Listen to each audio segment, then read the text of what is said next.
నెలల తరబడి ఎన్ని మందులు వాడినా మీ మోకాల నొప్పులు తగ్గట్లేదా? ప్రాణ పెయిన్ క్లినిక్ లో అత్యాధునిక చికిత్స. తెలుగు రాష్ట్రాల్లో భారీ వర్షాలు విజృంభిస్తున్నాయి. ఏపీ, తెలంగాణ ప్రజలు కుండపోత వర్షాలకు వణికిపోతున్నారు.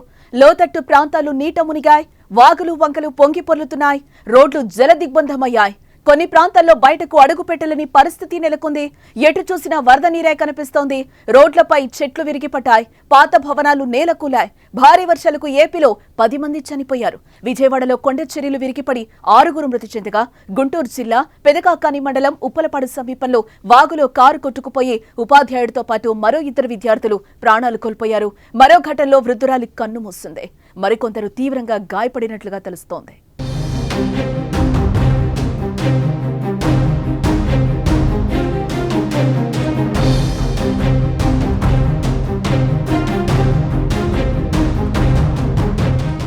శుక్రవారం అర్ధరాత్రి నుంచి ఏపీ వ్యాప్తంగా విస్తారంగా వర్షాలు కురుస్తున్నాయి. ప్రధానంగా విజయవాడలో భయానక పరిస్థితి అయితే నెలకొందని చెప్పుకోవచ్చు.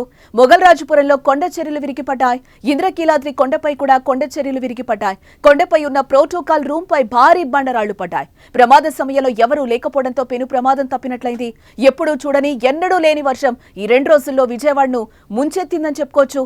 వరుణుడి దెబ్బకు నగరవాసులు విలవిల్లాడారు. గత 30 ఏళ్లలో ఎప్పుడూ లేని విజయవాడలో కురిసినట్టుగా చెప్తున్నారు వాన. పలు కాలనీలన్నీ పూర్తిగా జలమయమయ్యాయి. సెలాలలోకి వరద నీరు వచ్చి చేరింది. చాలా చోట్ల కార్లు, ఇతర వాహనాలు మునిగిన పరిస్థితి కనిపించింది. నగరంలోని ఏలూరు రోడ్డు, ఆటో నగర్, పాత బస్తీ, బందర్ రోడ్డుతో పాటు పలు ప్రాంతాల్లో భారీ వరద పోటెత్తింది.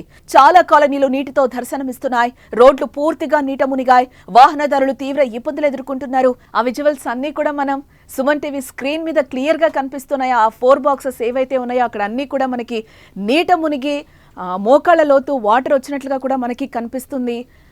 అలాగే మనకి బ్యారేజీ దిగువన ఉన్న ప్రజలు అప్రమత్తంగా ఉండాలని కూడా విపత్తుల నిర్వహణ సంస్థ మనకి హెచ్చరించినట్లుగా తెలుస్తోంది. ఈ మేరకు 2వ ప్రమాద హెచ్చరికను కూడా జారీ చేశారు అధికారులు. లోతట్టు ప్రాంతాలు, కొండ ప్రదేశాల్లో ఉన్న వారిని అధికారులు సురక్షిత ప్రదేశాలకైతే తరలిస్తున్నట్లుగా మనకి సమాచారం అయితే అందుతోంది.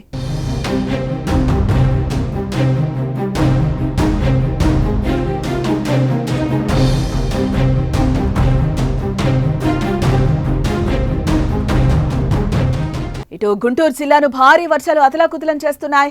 జిల్లా వ్యాప్తంగా భారీ వర్షాలు కురుస్తున్నాయి. నాన్ స్టాప్ గా దంచుకొడుతున్న వర్షాలకు ప్రజలు అల్లాడిపోతున్నారు. చాలా ప్రాంతాల్లో ఇళ్లలోకి నీరు చేరినట్లుగా కూడా మనకి విజువల్స్ లో అయితే క్లియర్ గా కనిపిస్తోంది. ఇటు చెరువులు, వాగులు, వంకలు ప్రవహించడంతో పూర్తిగా రాకపోకలు కూడా నిలిచిపోయాయి. పెదపరిమి, నెక్కళ్లు గ్రామాల మధ్య కొట్టెళ్ల వాగు ఉధృతంగా ప్రవహిస్తోంది. గుంటూరు, తుళ్లూరు మధ్య రాకపోకలు కూడా పూర్తిగా నిలిచిపోయినట్లుగా తెలుస్తోంది. కర్లపూడి, అనంతవరం మధ్య వాగు ఉధృతితో రాకపోకలు ఆగిపోయాయి. వేల ఎకరాల పంట పొలాలు భారీగా నీరు చేరుతోంది.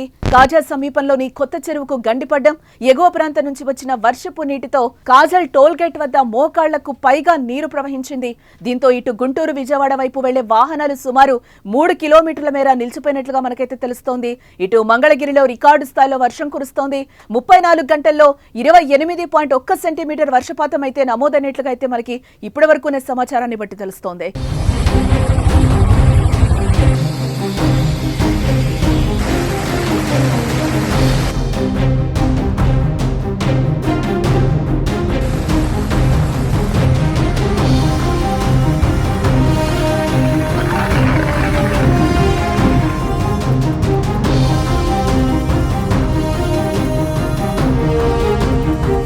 అలాగే మిగతా జిల్లాల్లోనూ భారీ వర్షాలు కురిశాయి.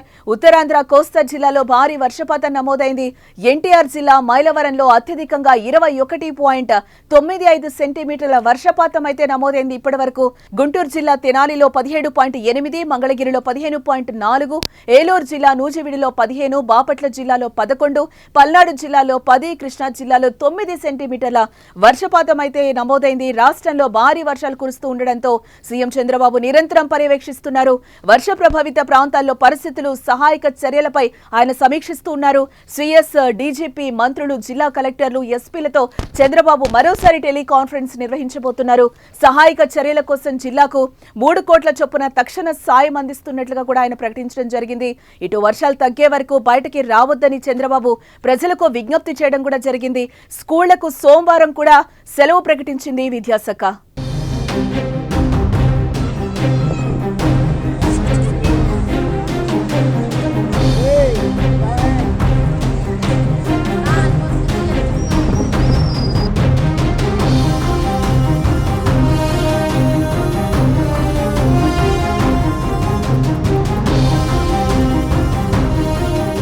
ఇక తెలంగాణలో వర్షాలు దంచి కొడుతున్నాయి. బంగాళాఖాతంలో ఏర్పడిన వాయుగుండం కారణంగా భారీ నుంచి అతి భారీ వర్షాలు కురుస్తున్నాయి. ఈ నేపథ్యంలోనే తెలంగాణకు వాతావరణ శాఖ రెడ్ అలర్ట్ ను కూడా ప్రకటించడం జరిగింది. అత్యవసర పరిస్థితుల్లో తప్ప బయటకు వెళ్లరాదని కూడా అధికారులు హెచ్చరిస్తున్న పరిస్థితి అయితే మనకు కనిపిస్తోంది. ఇటు భారీ వర్షాల నేపథ్యంలో తెలంగాణలోని లోతట్టు ప్రాంతాలన్నీ కూడా జలమయమయ్యాయి. అంతేకాదు వర్షాల కారణంగా కొన్ని చోట్ల పాత ఇళ్లు కూలిపోయాయి. ఇటు మరోవైపు వర్షాల నేపథ్యంలో జిల్లాల వారీగా కంట్రోల్ రూమ్లు కూడా ఏర్పాటు చేయడం జరిగింది. అధికారులు ముందు జాగ్రత్త చర్యల్లో భాగంగా పలు జిల్లా కేంద్రాల్లో సహాయ పునరావాస కేంద్రాలను కూడా ఏర్పాటు చేయడం జరిగింది. ప్రతి జిల్లా కలెక్టర్ కార్యాలయంలో కంట్రోల్ రూమ్ ను ఏర్పాటు చేసి పరిస్థితిని అయితే అధికారులందరూ కూడా సమీక్షిస్తున్న పరిస్థితి కనిపిస్తోంది. ఇటు మరోవైపు ముందు జాగ్రత్త చర్యల్లో భాగంగా సోమవారం తెలంగాణలోని విద్యా సంస్థలకు ప్రభుత్వం సెలవును కూడా ప్రకటించడం జరిగింది.